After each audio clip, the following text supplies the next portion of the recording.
শনিবার উত্তর 24 পরগনার গোপালনগরে সারা ভারত কৃষক সভা 30তম জেলা সম্মেলন হয়। সেখানেই উপস্থিত ছিলেন মোহাম্মদ সেলিম। সভামঞ্চে বক্তব্য রাখতে গিয়ে কেন্দ্র এবং রাজ্যকে একযোগে আক্রমণ শাসন সেলিম। মোদির 56 ইঞ্চি প্রসঙ্গ নিয়ে মোহাম্মদ সেলিম বলেন, বিরোধী শূন্য করতে হবে। টিএমসির আরেক নেতা রামদেব মন্ডল বলছেন বিজেপিকে বেঁধে পেটাতে হবে।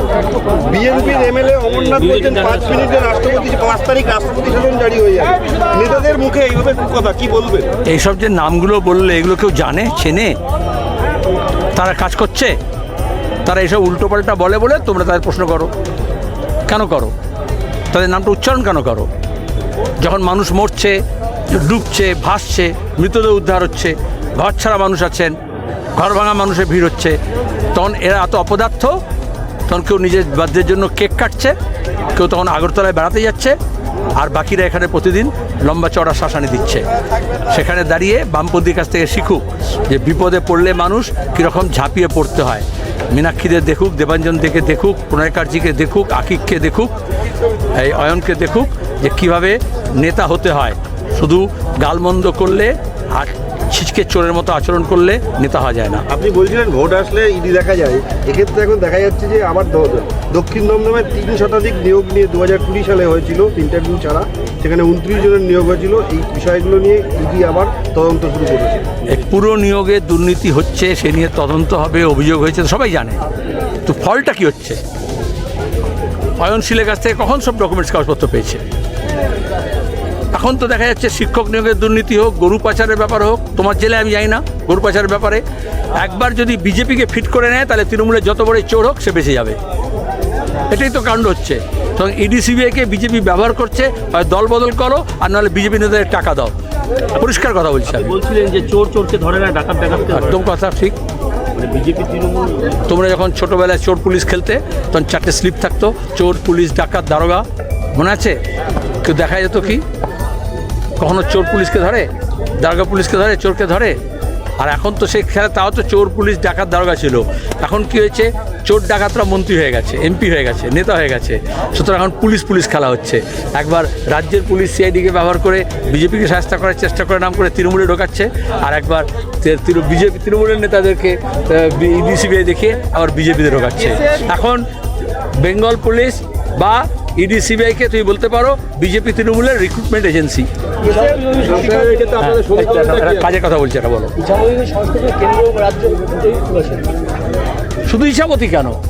আজকে খোদ দিল্লিতে যখন ভোট হয়েছিল, যমুনা নদীর পলিউশন নিয়ে বলেছিল বিজেপি, বলেছিল আমরা এই যে নদীর মধ্যে যে দূষণ আছে সেটাকে দূর করবো।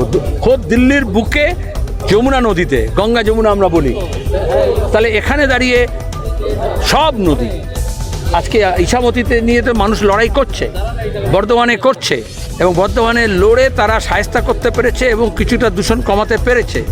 তাহলে মানুষকে সচেতন হতে হবে। এই বিজেপি তৃণমূল করবে না, ওরা দূষণ, ওরা কোনো দূষণ দূর করতে পারে না। ওরা রাজ্যে দূষণ করেছে, সমাজে দূষণ করেছে, পরিবেশকে দূষণ করছে। এসআইআর নিয়ে সাম্প্রতিক পার্থ ভৌমিক বলেছেন যদি বৈধ কোনো ভোটারের নাম বাদ যায় তাহলে বাংলায়। আমি আবার বলছি, এইসব অপদার্থদের নাম তোমরা উচ্চারণ কেন করো? আমি জানি না কি ফিটিং আছে বা কি সেটিং আছে। আমরা তো বারবার বলে দিয়েছি ইলেকশন কমিশন করতে চাইছে, আর এখানে যাদের নাম বলছো কে আজকে বিজেপি আছে কালকে কবে তৃণমূল হবে, কোনো গ্যারান্টি আছে? বলছে কোনো যারা এ রাজ্যের ভোটার লিস্টে নাম আছে, এদেশে যাদের নাম আছে তাদের নাম কেউ সাধারণ, সুপ্রিম কোর্ট বলেছে বিজেপি আর তৃণমূল মিলে সিএনআরসির মতো একটা আতঙ্ক তৈরি করার চেষ্টা করছে। ভয়টা হচ্ছে কাদের? এই উত্তর চব্বিশ পরগনা, দক্ষিণ চব্বিশ পরগনা জেলা এখন বলছে না, ম্যাপিং করার পরে দেখা যাচ্ছে যে একটা বড় অংশের মানুষের ভোটার লিস্টের নাম ছিল না, তারা রিলেট করতে পারছে না। তাহলে যে মতুয়াকে নিয়ে বিজেপি তৃণমূল রাজনীতি করেছে, আজকে সেই মতুয়ারা, আজকে সেই উদ্বাস্তু মানুষ যারা এসছেন তাদের ওপরে বিপদ। বিজেপি বলেছিল 2014 সালে পরে যারা এসছে তাদের কোনো বিপদ হবে না, তাহলে এখন 2002-এর হিড়িক তুলছে কেন? এবং মমতা ব্যানার্জি পার্থ ভৌমিকের নেত্রী পার্লামেন্টে গিয়ে বলেছিল ভোটার লিস্টে অনুপ্রবেশকারী বাংলাদেশের নাম আছে, সরাতে হবে। তখন সে আদবানি করেছিল বলে। সুতরাং বিজেপি তৃণমূলের মধ্যে কোনো বলার অধিকার নেই এই প্রসঙ্গে। আইন এবং সংবিধান এবং সুপ্রিম কোর্ট বলবে। আর বামপন্থী কর্মীরা রেড ভলেন্টিয়ার মতো পাড়ায় পাড়ায় গিয়ে ভোটার লিস্ট দেখবে কোনো বৈধ ভোটারের নাম যাতে বাদ না যায়। এখানকার 18 বছরের যাদের হয়েছে তাদের সবার ভোটে নাম ওঠে, আর যত মৃত ভোটার আছে আর বিজেপি তৃণমূলের যত জাল ভোটার আছে সেগুলোর নাম যাতে কাটা যায়। এশিয়ার সব থেকে বড় ল্যান্ডপোর্ট পেট্রাপোল, সেখানে বেশ কয়েক মাস, প্রায় বছরখানেক ধরে বাণিজ্য বন্ধ, অথচ ইলিশ আনার ক্ষেত্রে রাজ্য সরকার কেন্দ্র সরকারের উদ্যোগ লক্ষ্য করা গেল। আর সেটা নিয়েও একটা জালিয়াতি হচ্ছে। বাংলাদেশ থেকে ইলিশ আসছে, তোমরা খবরে দিচ্ছ এতটা ইলিশ আসছে, এতটা ইলিশ আসছে, তো যারা আসছে সেগুলো আবার তৃতীয় দেশে চালান হয়ে যাচ্ছে। যেখান থেকে বাংলাদেশ থেকে ইলিশ পাঠাতে পারে না যেসব দেশে, সেটা ভারতের মারফত হচ্ছে। এটা আম্বানি এবং মোদি এই রাস্তা দেখিয়েছেন যে রাশিয়ার তেল নিয়ে এসে, ভারতের নামে নিয়ে এসে কীভাবে তৃতীয় দেশে এখানে ঢুকছেও না, শুধু অর্ডার এখানে হচ্ছে আর অন্য দেশে চলে যাচ্ছে। আমাদের এখানে তেলের দাম কমেনি, আর আমেরিকা বলছে যে তুমি রাশিয়ার তেল কিনছো কেন, তোমাকে শাস্তি দেবো। তাহলে ভারত শাস্তি পাচ্ছে, কিন্তু তেলের লাভটা মোদি আর আম্বানি নিয়ে নিচ্ছে। সেরকম আমাদের দেশে লোক পাচ্ছে না। সেরকম বাংলাদেশের সঙ্গে আমাদের আদান প্রদান, ব্যবসা বাণিজ্য আমরা প্রথম থেকে বলছি। যখন তোমরা হই করে বাংলাদেশের সঙ্গে প্রায় যুদ্ধ ঘোষণা করে দিয়েছিলে, তখনও আমরা বলেছিলাম, মিডিয়া যখন একেবারে যুদ্ধোন্মাদ হয়ে গিয়েছিল বিজেপি আর এর সঙ্গে, তখনও আমরা বলেছিলাম দুটো প্রতিবেশী দেশ নিজের মধ্যে ব্যবসা বাণিজ্যের সম্পর্ক বাড়াতে হয়, ভদ্রলোকের মতো বাস করতে হয়। দেশের আভ্যন্তরীণ সমস্যার সমাধানের দায়িত্ব তাদের। আমাদের এখানে দাঙ্গা হাঙ্গামা হলে সেটা আটকানোর সামর্থ্য আমাদের দেশের সরকারের, রাজ্যের সরকারের। আর বাংলাদেশে যে গণ্ডগোল হলে সেখানকার সরকারের দায়িত্ব, সেখানকার সংখ্যালঘু মানুষের বা এখানকার সংখ্যা মানুষের নিরাপত্তা করতে হবে। আজকে আফগানিস্তানের মন্ত্রী এসছে, তার সঙ্গে তালিবানের সঙ্গে ভারত সরকার, বিজেপি সরকার ব্যবসা করতে রাজি আছে।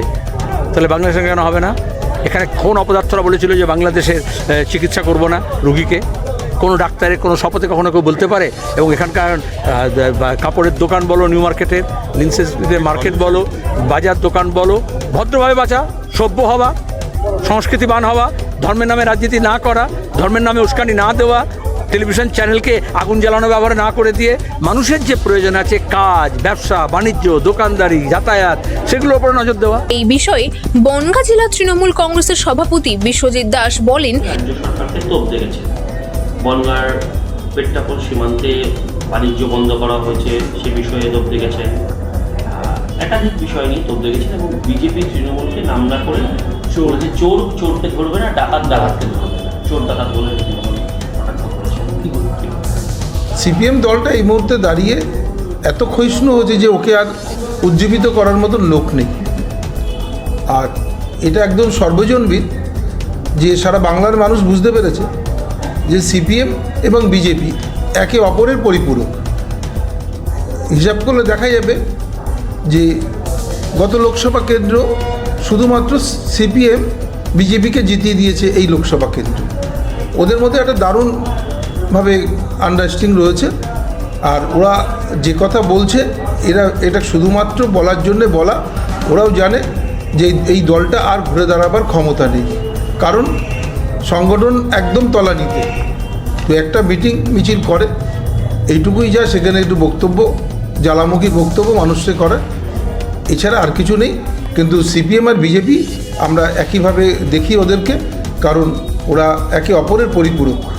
এসআইআর নিয়ে বলছে যে ভোটার ফ্রি এসআইআর আগের বার ছিল হচ্ছে এনআরসিসি, এবার এসআইআর এবং তৃণমূল বিজেপি সেটিং না, সেটা তো মমতা বন্দ্যোপাধ্যায় রাস্তায় নেমেছেন। মমতা বন্দ্যোপাধ্যায় বলেছেন, বাংলার মুখ্যমন্ত্রী, যে আমরা এটা মানি না এবং একটা ভোটারকেও যে ওরা নাম যাতে না কেটে দিতে পারে তার জন্যে মুখ্যমন্ত্রী বারবার বলছেন যে আমরা এটা মানি না। কারণ আমাদের কাছে যাদের কাছে আধার কার্ড আছে, ভোটার কার্ড আছে, যারা ভোট দিচ্ছে, অতএব তারা এখানকারের ভোটার, তাদের ভোটে প্রধানমন্ত্রী তৈরি হচ্ছে, সাংসদ প্রধানমন্ত্রীকে তৈরি করে। অতএব এখানে অন্য কিছু নয়। ওরা জাস্ট মানুষ বাজার গরম করার জন্য কিছু কিছু কথা বলেন, যে মমতা বন্দ্যোপাধ্যায়কে সবসময় হেয় করবার চেষ্টা করেন। কিন্তু বাংলার মানুষ মমতা বন্দ্যোপাধ্যায়কে নিরঙ্কুশ সংখ্যাগরিষ্ঠ বারবার দিচ্ছেন, 2026 সালেও দেবেন। আর সিপিএমের এমন অবস্থা হয়েছে যে একজন বিধায়কও নেই, যে পশ্চিমবঙ্গ বিধানসভা যারা 34 বছর শাসন করেছেন তাদের একজন বিধায়ক নেই যে রাজ্যে সিপিএমের হয়ে কথা বলবে, সেই মতন অবস্থায় বাংলার মানুষ দেয়নি। অতএব প্রমাণিত যে বাংলার মানুষ ওদেরকে প্রত্যাখ্যান করেছেন, ওরা আর ফিরে দাঁড়াবার ক্ষমতা নেই, ওদের মাজা ভেঙে গেছে। বিবৃতিতে প্রকাশিত মতামত সম্পূর্ণরূপে বক্তার নিজস্ব। এই বিবৃতির জন্য আমরা কোনোভাবেই দায়বদ্ধ নই। ডিসিএন নিউজ চ্যানেলের এই বিবৃতি শুধুমাত্র সাধারণ তথ্যের জন্য প্রকাশিত এবং এর সঠিকতা বা সম্পূর্ণতার কোনো নিশ্চয়তা দেওয়া হয় না।